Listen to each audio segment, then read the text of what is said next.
Rupert Lowe, in my opinion, has played a bit of a blinder for two reasons. Number one, he's a sitting MP, so any ideas, any potential policies that people come up with on the outside can be echoed within the chambers. Something thus far we've not had. We have various other groups, the Great British Pact, the Pledge, and all that sort of thing. But is there an MP in the House that can express our views as readily as Rupert could? I did a video on this earlier, the announcement of Restore Britain. You can see the thumbnail here. And it's generated the usual number of comments along the same lines, which I want to talk about. And that is, oh, well done, Ben Habib and Rupert Lowe, two more groups into the fire, and that will do nothing but split the vote. This is the same thing, this is the same comment that you get time and again when you get individuals or groups like this come to the fore that want to do something different. Immediately you get met with, oh, that'll split the vote. If you look at yourself, if you look at your father and your mother, their father and their mother, and theirs before them, you have several generations of people, and it's not your fault any more than it is mine. We've been brought up to think in a certain way based on our breeding, our backgrounds. We've all been brought up to think and feel that there's only two alternatives, Labour and Conservative, and that's how they've survived all this time. Nigel Farage, for all his faults, has done something very powerful. He sent a message through and said, actually, well, there's more than two choices. There's reform, and they're making very heavy inroads. So, you do have that choice now. Now, split the vote.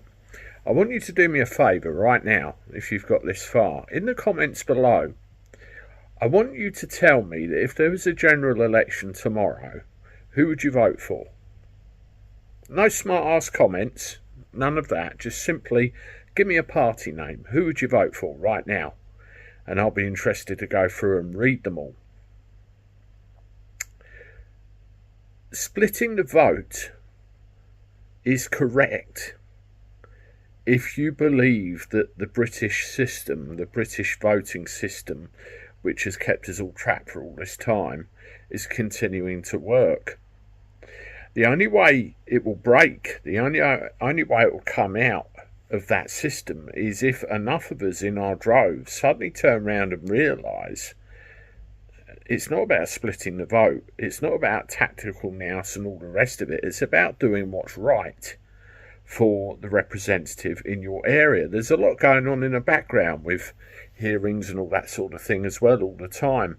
And if enough people come out in their droves and decided, I'm going to vote for these guys, and they did in their hundreds of thousands, then there wouldn't be any splitting the vote. There would be a clear-cut, concise result. The best thing you can do right now, you take my house. There's 3 adults in my house. I'm the only one that votes. Somebody down the road, there could be 4 adults in that house. Only 2 of them could vote. Doris, who lives that way, 6 adults, 2 voters. Little pockets of people all over the country who don't vote for whatever reason. This is what keeps these bastards in power. This is what keeps them where they are. This is what stops them from being removed. All of the people around you, whether it be fathers, mothers, brothers, sisters, sons, daughters, uncles, aunts, cousins, friends, the list is endless.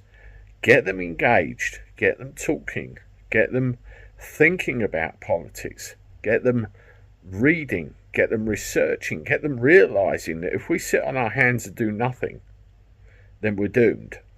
There's no other way of putting it, we're doomed. If they become engaged, if they start working, if they start doing things, then perhaps, just perhaps, we might be able to make a change. It's not going to be the immediate change we all want. I want independence for England. Am I going to get it straight away? Am I going to get it in my lifetime? Maybe, maybe not. But it's a multi-stage process along the way. We have to use what we've got. Get those people engaged. Get them out. Get them voting. The turnouts in the last few elections I've seen, I've monitored, have been awful. 40% of the electorate have been missing. All the while that happens, they win. And we can have a game and split the vote all you like. Nah, I don't know about you, but I'm done with that. Let me know what you think in the comments. Please hit the like button. I appreciate that very much. Subscribe to the channel. Here's the video I did earlier about Rupert and Restore Britain. Give that another watch. As always, I look forward to talking to you soon. Toodaloo.